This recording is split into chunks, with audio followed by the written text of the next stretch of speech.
सभी का स्वागत है हमारे YouTube channel study with Dharmveer PD class में। फ्रेंड्स, आज हम फिर से एक नई वीडियो को लेके आ गए हैं।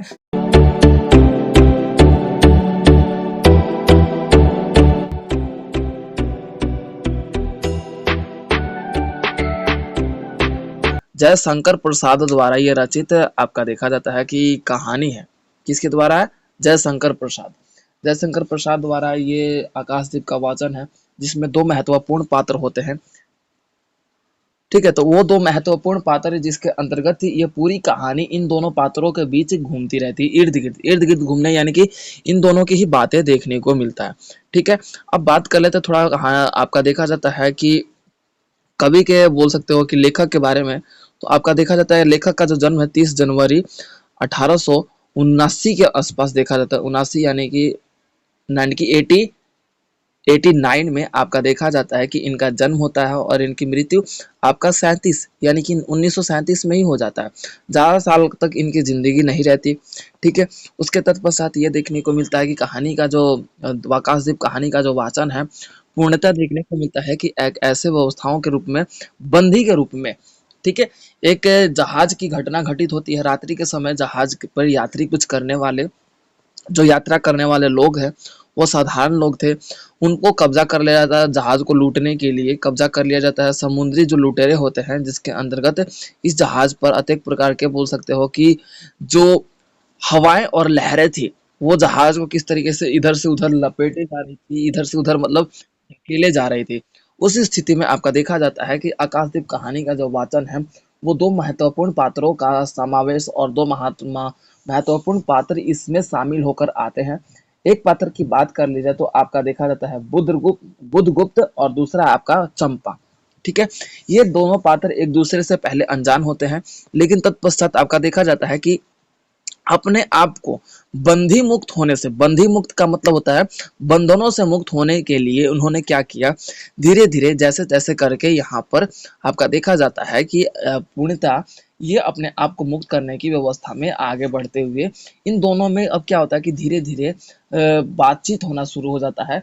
ये जो है एक समुद्री जहाज के जिस तरीके से लुटेरे हैं, जो कि चंपा जो होती है बंधगुप्त से पहले न जानती थी, ना इनका दो कुछ सा रिश्ता पोषता था। ठीक है, तो उस स्थिति में आपका देखा जाता है कि जो आपका देखने को मिलता है कि जो बुद्धगुप्त होता है वो आपका देखने को मिलता है कि समुद्री लुटेरों के जो रस्सी बांध रखे थे लोगों को, तो वो जैसे तैसे करके आपका देखा जाता है कि जलपोत के सहारे, जलपोत यानी कि जल और पोत यानी कि जो जल हमारा जहाज चलता है तो आपके लहरें होती है ना, लहरें उठती है ना, तो उन लहरों को स्थगित करने के लिए जहाज पर कुछ ऐसा इक्विपमेंट्स होता है, कुछ ऐसा व्यवस्था होता है जिसके कारण जहाज के पानी को स्थगित किया जाता है।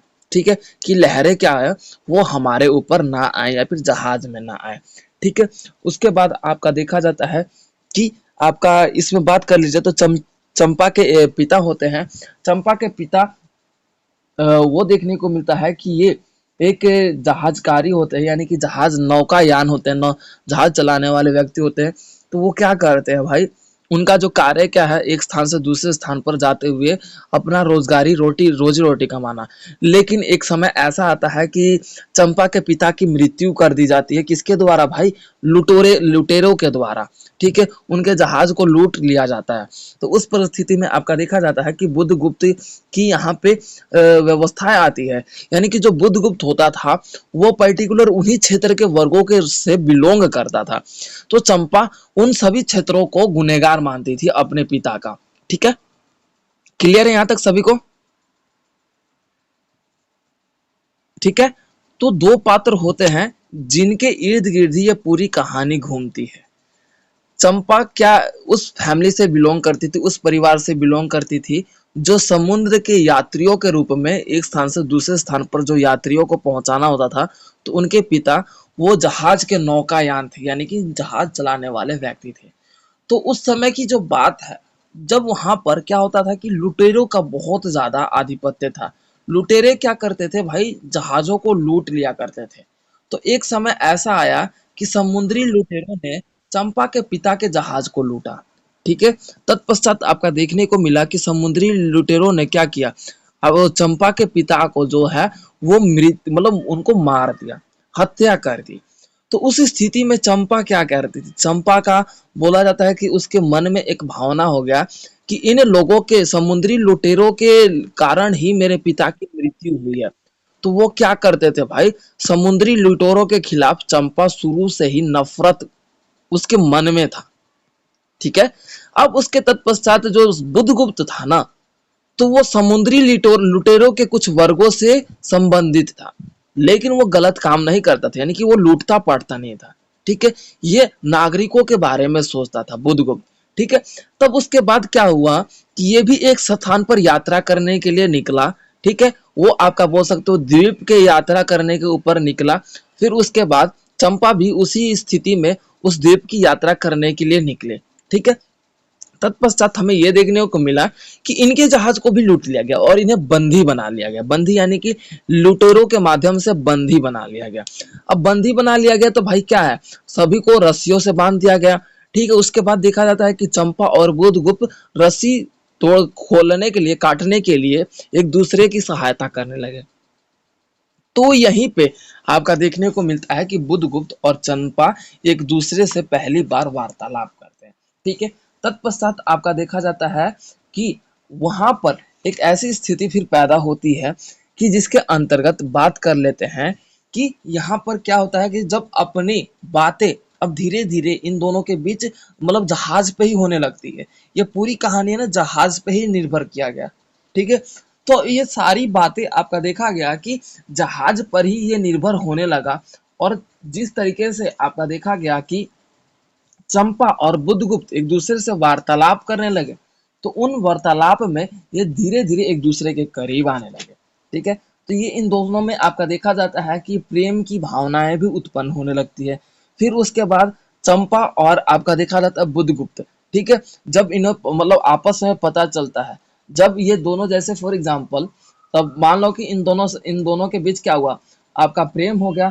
तो उस स्थिति में क्या है कि भाई जब दोनों ने अपने अपने बारे में एक दूसरे को बताना, तब तो उसके बाद चंपा बताते हुए कही कि मेरे पिता के जो हत्यारे हैं मैं उन्हें कभी नहीं छोड़ूंगी और उनसे बदला जरूर लूंगी अपने पिता की मृत्यु का। ठीक है। तो उसके तत्पश्चात क्या है भाई, आपका देखा गया कि चंपा जो है अपनी बातों को रखते हुए बोल रही कि ये समुद्री लुटेरों के कारण हुआ। तो भाई आपका क्या है, आपका बोल सकते हो जो आपका देखा जाता है कि बुद्धगुप्त है, वो पर्टिकुलर ये बताने लगता है कि मैं इन लुटेरों के परिवार से ही संबंधित हूँ, लेकिन ये मतलब हमारे परिवार जो है लोगों ने ये बना रखा है लुटेरा, लेकिन हमारे परिवार आम लोगों को नुकसान नहीं पहुंचाते। ठीक है। तो उस स्थिति में जब ये बात चंपा को पता चलती है, तब आपका देखा जाता है कि चंपा क्या है बुधगुप्त से नफरत करने लगती है कि ये भी कहीं ना कहीं उसी वर्ग और उसी व्यवस्था से संबंधित है जिसके द्वारा मेरे पिता की मृत्यु हुई है। तो चंपा भी कहीं ना कहीं आपका देखा जाता है बुधगुप्त को गुनहगार मानने लगती है, या फिर बोल सकते हो कि उसके हिस्सेदारी के रूप में आपका देखा जाता है कि चंपा मानने लगती है। ठीक है। उसके तत्पश्चात ये देखने को मिलता है फिर भी चंपा जो है अपने इस गुनहगार की व्यवस्था से उसने जो सोचा था कि अपने माता पिता के जो हत्यारे हैं उनको सभी को नुकसान पहुंचाना, सभी को मतलब बोल सकते चोट पहुंचाना, लेकिन चंपा विवश थी कि अपने प्रेमी को ही, यानी कि क्योंकि उससे प्रेम करने लगी थी, बुधगुप्त से प्रेम करने लगी थी चंपा। ठीक है। जो कि उसने सोचा नहीं था कि वो किसी व्यक्ति से भी प्रेम करेगी, लेकिन बुधगुप्त से उसे प्रेम हो जाता है। और प्रेम भी होता है तो उस व्यक्ति से होता है कि जो उसके पिता का हत्यारे के रूप में है। तो ये बात उसे खलकने लगी या फिर उसे बर्दाश्त नहीं होने लगा। तो आपका देखा जाता है कि चंपा जिस तरीके से और बुधगुप्त जिस तरीके से फिर आजाद होते हैं, तो आपका देखा जाता है कि चंपा जो है वो पूर्णतः आपकी देखी जाती है कि अपने उस व्यवस्था को आकाशदीप व्यवस्था में, जो कि समुद्र के किनारे उसकी एक जो व्यवस्था है कि उसकी माता समुद्र के किनारे एक दीप जलाती थी। ठीक है। समुद्र के किनारे उसकी जो चंपा की माँ है ना, वो एक दीप प्रज्वलित करती थी। प्रज्वलित का मतलब होता है जलाना। ठीक है। जो अंधकार को दूर करने का प्रतीक उसकी माँ माना करती थी। यहाँ तक समझ में आ गया सस्ता आपको? हेलो।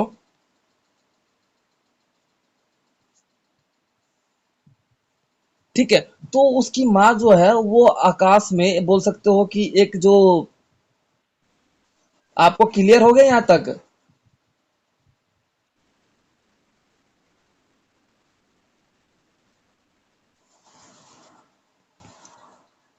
क्या क्या कि इनकी जो मदर है, जैसे इनकी जो माँ है, वो पर्टिकुलर क्या करती थी, एक आकाश में यानी कि वो चांदनी रात में मिट्टी के दीप को, मिट्टी के दीप जलाकर वो क्या करती थी, वो दीप प्रज्वलित करती थी, जिससे आकाश में अंधेरा का जो आकाश में अंधेरा था उसको दूर करने का प्रतीक इनकी माँ माना करती थी।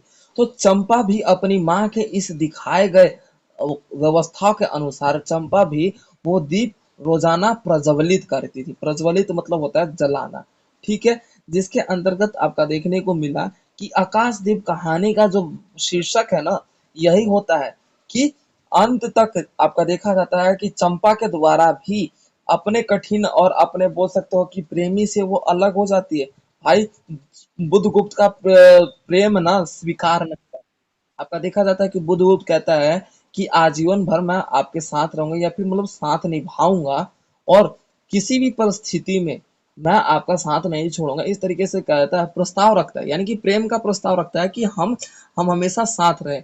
लेकिन आपका देखने को मिलता है कि चंपा अपने पिता की जो दिखाए गए मार्ग है उसका त्याग ना करते हुए और अपने पिता की जो व्यवस्था है कि उसकी मृत्यु उन उन लुटेरों के कारण हुई है, तो उस व्यवस्था को ध्यान में रखते हुए चंपा क्या करती है, अपने प्रेम का त्याग करके वो आकाशदीप द्वीप के सामने चली जाती है, जो कि भागीरथी व्यवस्था के तट पर स्थित था। और उसी स्थिति के अंतर्गत आपका देखा जाता है कि जो बांस से बने ऊंचे टांग, मतलब बांस से बने जो छज्जा टाइप में होता है ना, आपने देखा भी होगा गांव में, बांस के बने नहीं होते जिसे मचान बोलते हैं गांव में। हाँ, खेतों वगैरह में होता था।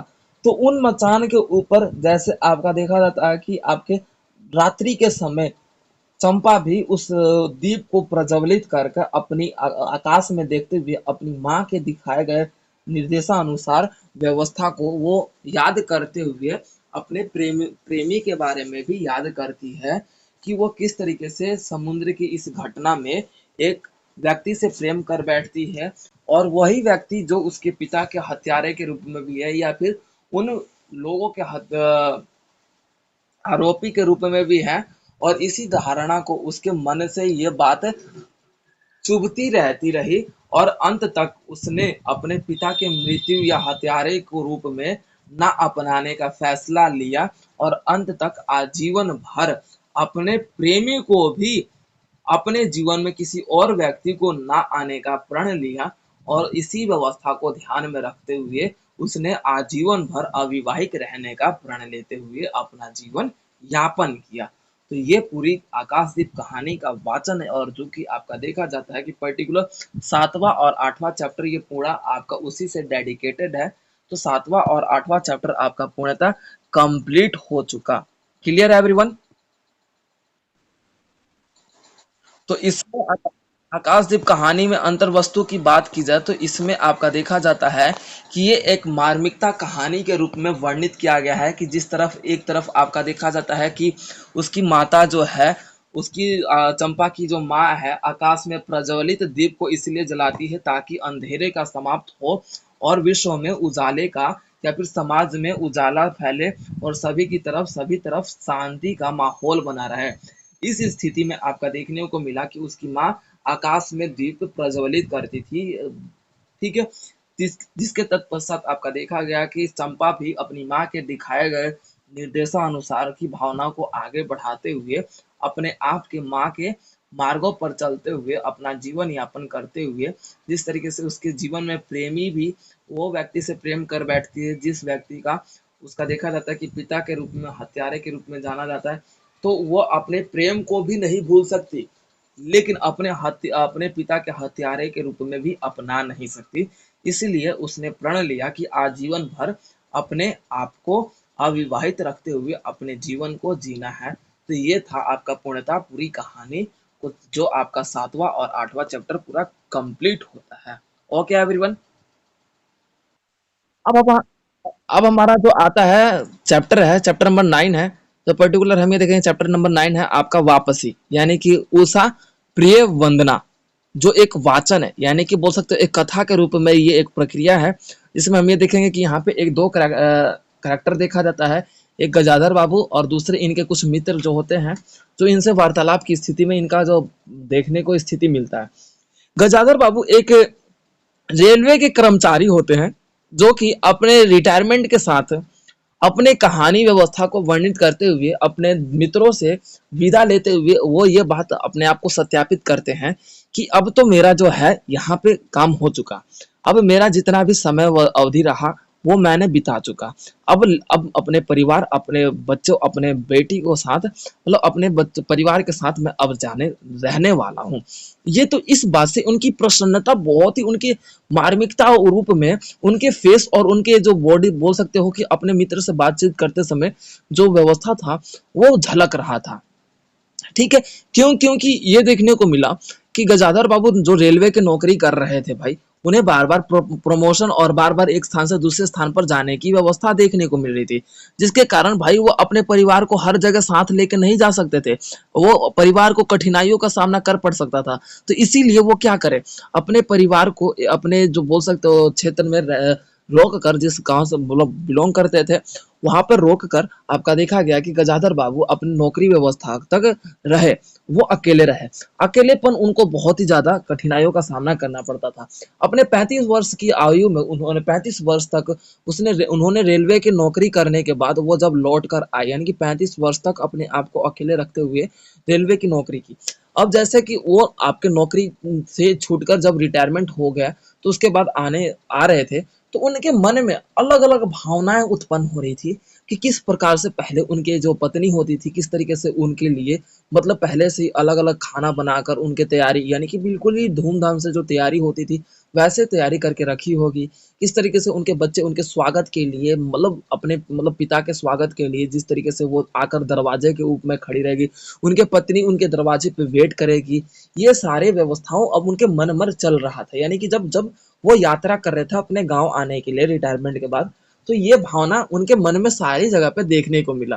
ठीक है, तत्पश्चात ये भावना उनमें ये भी आया कि अब उन्हें इस बात की खुशी थी कि अब अकेले खाना नहीं पड़ेगा, अकेले खाना बना के खाना नहीं पड़ेगा और अपने परिवार के साथ रहूंगा, इस तरीके से जो चल रही थी। तो इनका जो प्रसन्नता है ना, वो बहुत अत्यधिक रूप में देखने को मिल रहा था इनके अंदर से। तो गजाधर बाबू शुरू से ही, जिसका अंतर देखा जाता है कि शुरू से ही ये स्वाभाविक स्वभाव के थे, यानी कि स्वाभिमानी स्वभाव के थे, यानी कि अपने स्वाभिमान को लेकर वो बहुत ज्यादा मतलब व्याकुल थे। ठीक है, व्याकुल का मतलब ये था कि भाई अपने स्वभाव स्वाभिमान को हम छोड़ नहीं सकते, हम गलत नहीं है तो भाई हम रास्ता बदल लेंगे, लेकिन उस गलत रास्ते पे नहीं जाएंगे, वो इस तरीके के स्वाभिमान था। तो गजाधर बाबू को जब उन्होंने अपने परिवार में, मतलब बोल सकते हैं अपने परिवार के सदस्य के जब घर पे उन्होंने दखल, मतलब बोल सकते हैं दरवाजे पे देखा कि कोई उनके स्वागत के लिए कोई धूमधाम से कोई खड़ा ही नहीं है, सब अंदर बिल्कुल ही आराम से बैठे हैं, जैसे कि कोई किसी को कोई फर्क ही नहीं पड़ता कि उनके पिता, उनके जो बोल सकते हैं उनके पत्नी को भी फर्क नहीं पड़ता कि उनके पति मतलब इतने सालों इतने वर्षों के बाद रिटायरमेंट के बाद आए हैं। तो उस परिस्थिति में आपका देखने को मिलता है कि गजाधर बाबू के परिवार का जो ये व्यवस्था है, ये देखकर गजाधर बाबू को अविश्वसनीय व्यवस्था में देखने को मिला। यानी कि ये विश्वास नहीं कर पा रहे थे कि जो मेरा परिवार पहले बड़े धूमधाम से मेरा इंतजार करता था, थाली लगाकर मेरे पर अलग अलग खाने को पकवान के रूप में बनाए रखा जाता था, लेकिन आज मेरे स्वागत के लिए कोई भी खड़ा नहीं था, कोई भी मेरे से ये नहीं पूछ रहा कि आपको यात्रा कैसे रहा, कोई भी उनसे बातचीत ही नहीं करा। सब चीज ऐसा लगा जैसे कि अनजान लोग है या फिर कोई दुश्मन है, तो बस भाई फंडामेंटल करना है कि हाँ कोई आया है। तो उस तरीके से ये भावना देखते हुए गजाधर बाबू को बहुत ही ज्यादा पीड़ा फील हुआ, पीड़ा यानी कि दुखों से भरपूर हो गए। ठीक है, अब उसके तत्पश्चात ये देखने को मिला कि अब धीरे धीरे इनके जो परिवार के साथ इनका जो संबंध है, इन्हें ऐसे स्थानों पर रखा जाने, ऐसे स्थानों पर रहने के लिए बोला जो पर्टिकुलर देखा जाता था पहले गेस्ट को रखा जाता था। जो पहले आते थे, बोल सकते बाहर के व्यक्ति आते थे, तो उन्हें उस जगह पर रखा जाता था। उन्हें रसोई घर में आपका देखा जाता है, रसोई घर में भी बोलने या फिर किसी भी लोगों से, बहुओं से बोलने की आजादी नहीं थी। तो इस स्थिति में आपका देखा गया कि कोई भी इनका परवाह नहीं करता था, कोई भी इनसे बोलना ही नहीं चाहता था। तो ये सारी व्यवस्था गजाधर बाबू को अब दिल में चुभने लगी कि मेरा परिवार, मैंने क्या उम्मीद रखा था कि मैं आऊंगा तो अपने परिवार के साथ खुशहाल तथा एक बोल सकते हो कि महत्वपूर्ण रूप से अपने परिवार के साथ अपना जीवन यापन करूंगा। इस स्थिति में आपका क्या हुआ कि गजाधर बाबू का पूरा ये जो है सपना चूर चूर हो गया। ठीक है, उसके बाद आपका देखा जाता है कि गजाधर बाबू ने अपना फैसला लिया कि अपने परिवार की इस व्यवस्था के अंदर, मेरा परिवार मेरे पास है लेकिन मुझे महसूस ही नहीं हो रहा कि मेरा परिवार भी मेरे पास है। तो इस व्यवस्था को उन्होंने ध्यान में रखते हुए इससे बढ़िया तो मैं वहां पे था, जो कि मेरे मित्र मेरे साथ तो थे, मेरे मित्र हर एक मेरे हाल में मेरी हाल खबर तो पूछते थे। तो आपका देखा जाता है कि गजाधर बाबू वापस ही जाने का प्लान बनाया और फिर वहां से अपने परिवार को फिर हमेशा के लिए त्याग करके वापस चले गए। तो ये था आपका पूरा चैप्टर नंबर 9। और चैप्टर नंबर 10 की बात की जाए तो चैप्टर नंबर 10 में कथा सार में हम यही देखेंगे कि गजाधर बाबू का जो जीवन है पूर्णतः आपका देखा जाता है कि अपने परिवार से दूर दूर रहकर उन्होंने अपने परिवार के लिए ही कमाया, धन संपत्ति इकट्ठा किया, अपने परिवार के पालन पोषण के लिए ऐसा किया, लेकिन उनका जो परिवार है उन्होंने उनकी कदर नहीं की। तो उस स्थिति में आपका देखा जाता है कि गजाधर बाबू ने अपने स्वाभिमान की परवाह करते हुए अपने परिवार को हमेशा के लिए छोड़कर अपने स्थान पर वापस चले गए, अपने मित्रों के पास वापस चले गए। तो ये देखने को मिला कि गजाधर बाबू अपने स्वाभिमान को अत्यधिक महत्व दे रहे थे और अपने स्वाभिमान के महत्व के कारण ही अपने उस परिवार से दूर होना पसंद किया, जो परिवार उनको पहले अति प्रिय था। क्यों? क्योंकि उनके परिवार में जो पहले व्यवस्थाएं थी, उनका जो सम्मान था, अब उनका सम्मान उस तरीके से नहीं, उनको एक परिवार का सदस्य भी समझा जाए इस तरीके से उनके परिवार के लोग उनसे व्यवहार नहीं करते थे। तो ये बातें उनको खलकने लगी कि मैं परिवार में हूँ या फिर परिवार के सदस्यों के बीच होते हुए भी अपने आप को अकेला महसूस कर रहा हूँ। इसी बात को ध्यान में रखते हुए उन्होंने अपने घर को त्याग करते हुए वो अपने नौकरी व्यवस्था को दोबारा वापस चले गए। क्लियर हो गया? तो ये था आपका चैप्टर नंबर 9 और चैप्टर नंबर 10, जो कि अब कंप्लीट होता है। तो अब बात कर लेते हैं हमारे चैप्टर नंबर 11 की। तो चैप्टर नंबर हमारा 11 है रामचंद्र शुक्ल और उनका निबंध साहित्य, यानी कि रामचंद्र शुक्ल द्वारा जो निबंध लिखा जाता था और उनके जो निबंध लिखने का जो तरीका था, उनके साहित्य किस तरीके से था। तो रामचंद्र शुक्ल जो कि आपका देखा जाता है कि एक ऐसे लेखक के रूप में प्रसिद्ध हुए जो आलोचक थे। आलोचक यानी कि किसी चीज की आलोचना करते थे। वो आलोचना हमारे समाज के ऊपर भी कर सकते थे, हमारे बोल सकते हो कि जो समाज में चल रही कुरीतियां थी, जो प्रथाएं थी, जैसे कि आपका पुनर्विवाह, बाल विवाह, सती प्रथा, छुआछूत, नाग स्त्रियों को सम्मान ना करना, ठीक है, तो ये सारी प्रथाएं थी। इन सभी प्रथाओं में आपका देखा गया कि आचार्य रामचंद्र शुक्ल ने अपने आप को बेहतरीन तरीके से आलोचनात्मक भावनाओं को प्रस्तुत करते हुए रामचंद्र शुक्ल के द्वारा अपने साहित्य को आगे बढ़ाने का प्रयास किया गया। अब बात कर लेते थोड़ा रामचंद्र शुक्ल के जीवनी के बारे में। तो इनका 4 अक्टूबर 1884 में एक देखा जाता है कि अगोला नामक गांव में इनका जन्म हुआ, जो कि आपका काशी में स्थित है। इनकी मृत्यु हुई काशी में, मृत्यु इनकी 1941 में मृत्यु होती है। जो कि इनकी जो शिक्षा थी आपका मिर्जापुर व्यवस्था में देखा गया कि मिर्जापुर में इनकी शिक्षा व्यवस्था थी। ठीक है, इन्हें रामचंद्र शुक्ल का जो नाम देखा गया, रामचंद्र शुक्ल, इनका जो नामकरण है आपका देखा जाता है कि सन 1900 से 1908 से देखा जाता है कि रामचंद्र शुक्ल में तो मिर्जापुर काशी में आ गए। ठीक है, अपने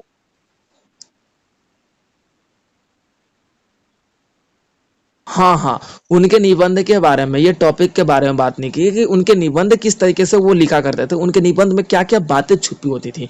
तो रामचंद्र शुक्ल की जो निबंध थे वो पर्टिकुलर ये देखने को मिला कि इनकी जो रचनाएं होती थी, इन्होंने शुक्ल जी ने अपने आप के 24 से 25 वर्ष की आयु में ही अपने रचनाओं का उल्लेख करना शुरू कर दिया। ठीक है। उसके अंतर्गत इनकी जो रचनाएं होती थी पूर्णतः आपका देखा जाता है कि समाज में एक आलोचक के रूप में ये आपको प्रसिद्ध हुए। और आलोचक एक ऐसे आलोचक जो समाज में चल रहे जो कुरीतियां थी, जो प्रथाएं थी, उनके रूप में आपके रामचंद्र शुक्ल ने अपनी कविताओं, अपने साहित्यों के माध्यम से अपने आप को विकसित किया। ठीक है। हिंदी साहित्य के इतिहास में अपने आप को एक जो नाम है वो दर्ज कर दिया, जो कि हिंदी साहित्य में ऐसे लेखक के नाम से ये प्रसिद्ध हुए जो कि इनकी जो रचनाएं होती थी पूर्णतः समाज में चल रहे जो क्रूर प्रथाएं थी या फिर समाज में चल रहे जो अनेक प्रकार के जो व्यवस्थाएं थी, उन्होंने इन सभी व्यवस्थाओं का अलग अलग रूपों में वर्णन करते हुए अपने रचनाओं के माध्यम से समाज के ऊपर एक व्यंग्यात्मक शैली की व्यवस्था से इन्होंने रचनाओं के रूप में अपने आप को आगे विकसित किया। क्लियर है। तो रामचंद्र शुक्ल द्वारा जो कविताएं और जो रचनाएं लिखी जाती थी पूर्णतः समाज की राजनीति व्यवस्था, सांस्कृतिक व्यवस्था, समाज की प्रासंगिक व्यवस्था, जो पारंपरिक व्यवस्था के रूप में जो चल रहा था, जो पारंपरिक व्यवस्था के अनुसार जो लोगों की भेदभाव थी, वो सभी व्यवस्थाओं को इन्होंने खत्म करते हुए अपने लेखन माध्यम के रूप में इन्होंने अपने आप को आगे बढ़ाया। ठीक है। अब काशी विश्वविद्यालय से इन्होंने अपनी पूरी काशी हिंदी विश्वविद्यालय से अपने हिंदी साहित्य के विभाग में इन्होंने अपने आप को आगे बढ़ाते हुए अपने जीवन में सक्षम और एक उत्तम इंसान के रूप में आगे बढ़े और अपने साहित्य के माध्यम से समाज की क्रूर प्रथाएं तथा भक्ति व्यवस्था तथा समाज में जो चल रही थी स्त्रियों की व्यवस्था, उन सभी व्यवस्थाओं का इन्होंने अपने आप में व्यंग्यात्मक शैली तथा आलोचक व्यवस्था के रूप में जाने जाते हैं। आचार्य रामचंद्र शुक्ल की जो साहित्य जो लिखने की प्रक्रिया थी वो छायावादी युग के रूप में देखा गया। क्यों? क्योंकि आचार्य रामचंद्र शुक्ल की जो लिखने की सारी प्रथाएं थी, इन्होंने अपने आप को छायावादी युग में अत्यधिक मात्रा में अपने आप को आगे बढ़ाया और अपने आप का विकास किया था। तो आचार्य रामचंद्र शुक्ल की आप लोगों को पता चल गया कि इनकी जो आलोचनात्मक व्यवस्था के रूप में इन्होंने अपनी सारी बातें लिखी थी। क्लियर है। तो इसके द्वारा हम ये कह सकते हैं कि आचार्य रामचंद्र शुक्ल द्वारा जितने भी रचनाएं की जाती थी वो समाज के प्रति और समाज के एक आलोचक के प्रति इनके साहित्य रचनाओं के माध्यम से हम ये कह सकते हैं कि ये समाज में आलोचक के रूप में प्रसिद्ध हुए। क्लियर है। तो ये आपका चैप्टर नंबर 11 पूरा कंप्लीट।